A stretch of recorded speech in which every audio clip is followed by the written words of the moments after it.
ओम नमो भगवते वासुदेवाय। चाचा श्यामू व भतीजा गुठलू का भाग 2।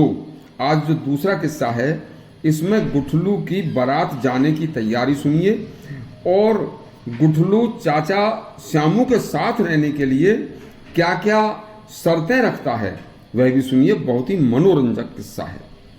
गुठलू बोला, चाचा जब तक पंडित जी से मैं अपना नाम रखवाने का दिन निकलवा के लाऊं तब तक चाचा राम सिंह के लड़के की शादी में जाने को जींस और कमीज का लत्ता लाने को मुझे 500 रुपया दे।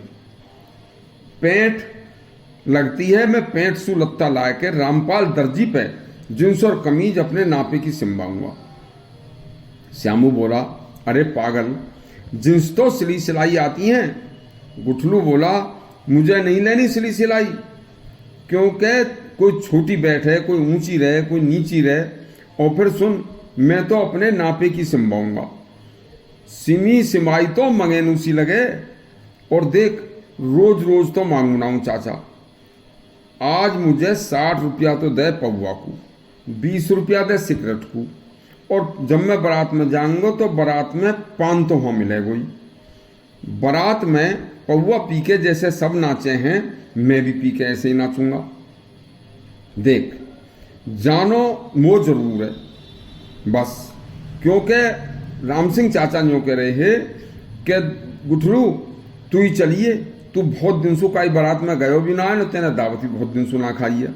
अब मैंने कर दी है जवान, तो हाँ कर दी तो जाऊंगा मैं ही। अब सुनो, बारात में जाके चाचा अलग ही बात हो। अब सुनो, यदि काई की ट्रैक्टर में बारात जाए तो गुठलू तू चलो जाइए, तुम यूँ कह दो। काई की बस में बारात जाए तो तुम जाओ। कह रहे, गुठलू मैं तनक गया बारात को जा रहा हूँ और तू ढोर भूखे न रह जा, तन ध्यान रखिए। अब एक बात बताओ, यू बस में जा रही है या मैं जाऊँगा? अब सुन, बारात में तन ठीक ठाक लगता कपड़ा होने चाहिए, क्योंकि बारात में पहुंच के जब गांव में बारात पहुंचे तो ठंडा ही मिले, और जो जाके लगता कपड़ा बढ़िया हो हैं वाकू ठंडाई भी 1 सकोरा ज़्यादा मिले, और कहें अजी लो 1 सकोरा और पियो। अब देखो, ना तो वहाँ गोबर उठाना, ना वहाँ ढोरन को पानी पियाना, ना वहाँ सानी करनी, लाट साहब बन के बने रहना है और मौज लेनी है। देखो, बारात में पौवा पी के पान खा के बाराती की ठाठ ही अलग होना।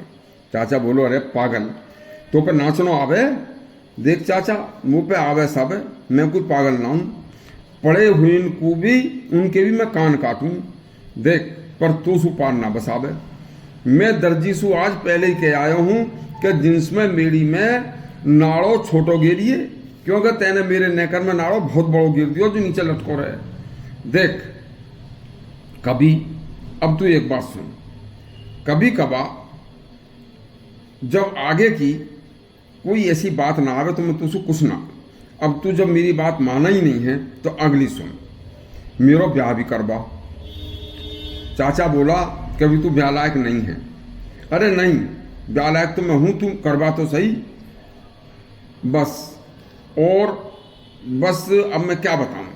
अब तू देख, बारात भी मेरी ट्रैक्टर से नहीं जानी चाहिए, बारात जाएगी कार से, और कार में भी मैं आगे बैठ कर जाऊंगा और उंगे से आऊँगा पीछे बैठ के बहू के धो रहे। देख, और बारात में बुंदू मीर को स्वांग जाना चाहिए। ब्याह मेरो बड़े ठाट बाट से होना चाहिए। इतने सब काम उनको करवावे तो साजी रहूँगा, नहीं तो एक दिन वो न्यारो होना पड़ेगा। धरती आधी बांटूंगा और काम ना करूँ बिल्कुल भी। सब सुन ले। चाचा बोला, अरे मूर्ख, ये ऐसी ऐसी बात तुझे किसने सिखाई है? अरे सिखावे कौन है, उसका नाम बता। मेरा मतलब, मेरे मतलब की कोई बात बतावे और मैं उनके नाम तुम्हें बताऊं? नहीं बताऊंगा। अब ढोरन को काम न्यार खूस करेगा या नहीं? काम सब होगा।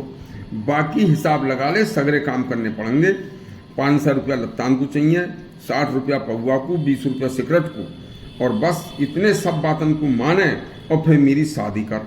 इतनी सब बातों में तो साजी रहूँगा, काम सब होंगे। इससे आगे अब शादी का किस्सा आगे सुनने के लिए हमारा चैनल सब्सक्राइब करें और घंटी दबाएं।